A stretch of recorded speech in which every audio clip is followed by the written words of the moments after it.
জাতীয় সংসদের প্রথম অধিবেশনে রাজনৈতিক দলগুলোর প্রতিনিধিদের কাছে রাষ্ট্রপতির অভিশংসনের দাবি জানিয়েছেন এনসিপির মুখপাত্র আসিফ মাহমুদ সজীব ভুঁইয়া।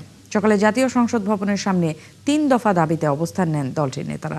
এ সময় সংক্ষিপ্ত বক্তব্যে রাষ্ট্রপতির অভিশংসন ও জুলাই গণহত্যার দ্রুত বিচারের দাবি জানান সজীব ভুঁইয়া। অবিলম্বে সরকারি দলকে সংবিধান সংস্কার পরিষদের শপথ নেয়ার দাবিও জানান তিনি। সাবেক এই উপদেষ্টা জানান, অধিবেশনের রাষ্ট্রপতির ভাষণ শোনা আর না শোনার মাধ্যমে জাতি দুই ভাগে বিভক্ত হবে। বোঝা যাবে কারা ফ্যাসিবাদের পক্ষে আর কারা বিপক্ষে। জুলাই সনদ অনুযায়ী গণভোট বাস্তবায়ন সহ প্রতিটি বিধান এই সংসদকে মানতে হবে বলেও হুঁশিয়ারি দেন এনসিপি নেতারা।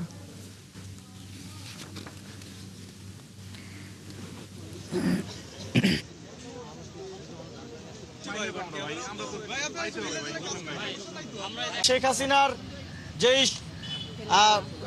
রেখে যাওয়া রাষ্ট্রপতি, তাকে অপসারণের দাবি বিভিন্নভাবে বিভিন্ন নাগরিকদের প্ল্যাটফর্ম থেকে উঠে এসেছে।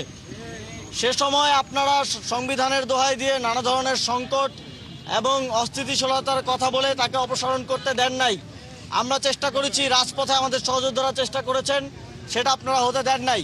কিন্তু এখন তো কোনো সাংবিধানিক সংকটের কোনো